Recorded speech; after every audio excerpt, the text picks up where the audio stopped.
Having a good, unique mechanic is one of the most important things you can do in making an indie game. In fact, I think I bring it up in every episode of How to Fail at Indie Game Development. So I thought I would set out to search for unique mechanics in real indie games out there to see if I could find some hidden gems that are reaching those high levels of game design. In this series, I'll be ranking games I play and their unique mechanics in 3 categories: originality, implementation, or how well the mechanic is integrated and supported by the game, and overall game quality, simply because it's hard to enjoy an original idea if the rest of the game is poorly built, so it kinda matters.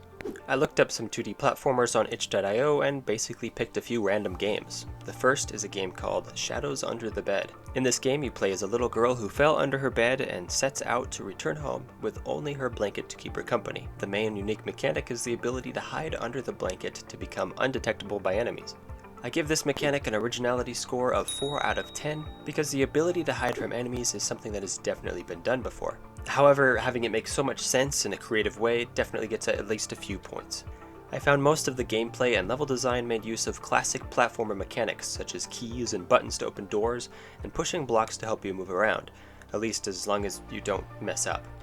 The only way these mechanics tied into the main mechanic was because you had to hide from monsters in order to get to the key or door or block. There was only one section I played that had you use the ability in a slightly more creative way by needing to stand in certain buttons on a platform which you shared with a monster. But sadly after that I got to a part of the game that seemed impassable in a painfully unenjoyable way. Give the game an implementation score of 3 out of 10, and overall game quality I give 2 out of 10, due to the lack of tight controls, game-breaking level design, and overall boring level design. The next game is called Agent Pyxel because games with pixel art need the word pixel in the title so you know there is pixel art. This game you play as a gunning, bandana-wearing hero tasked with finding and killing a scientist somewhere in the maze-like complex. You can collect different guns and ammo and face a few different kinds of NPC enemies. However, I couldn't detect any kind of unique mechanic, except maybe the ability to die and come back to life, because every time you returned, enemies killed would remain dead, so it wasn't just a reset and try again, it was you coming back to life.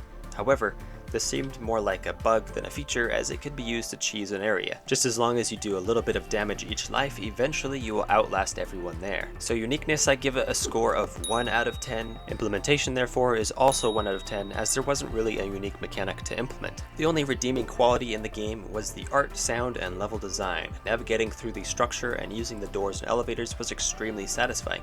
However, this was overshadowed by the fact that enemies couldn't miss no matter how fast you move, and certain sections of the game became impassable without the right equipment, and the right equipment is non-renewable, so if you already used it, yeah, you couldn't progress. So I give it an overall score of 3 out of 10. Next is Apex, where you play as a weak little blob that can't really do anything.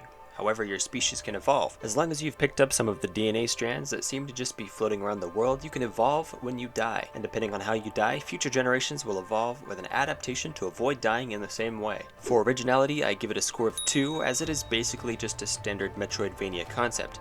However, the creative way it is implemented is great. You have to seek out different ways to die after finding DNA in order to become stronger, and if given more effort and time, a larger game with more complex evolution system based on this one could really be cool. But with what's currently in the game, I give it an implementation score of 6, as it's pretty nice.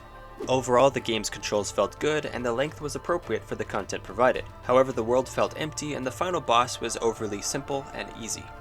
But I suppose that was the point, because the boss is unbeatable without evolving first. So overall, I give the game a score of 6 as well. Last game in this episode is Teleportorium, sent to me by Logan Lang. In this game you have 2 orbs that when thrown will teleport you to wherever they land. One orb travels faster than the other, but both can be redirected mid-flight if needs be.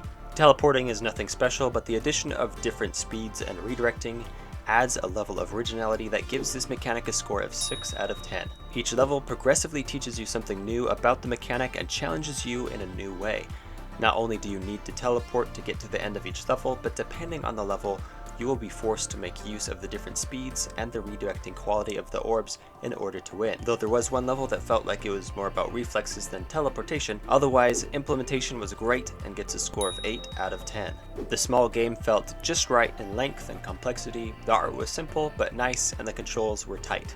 I give it an overall score of 8 out of 10. All of the games I played today have links in the description if you want to go try them out yourself.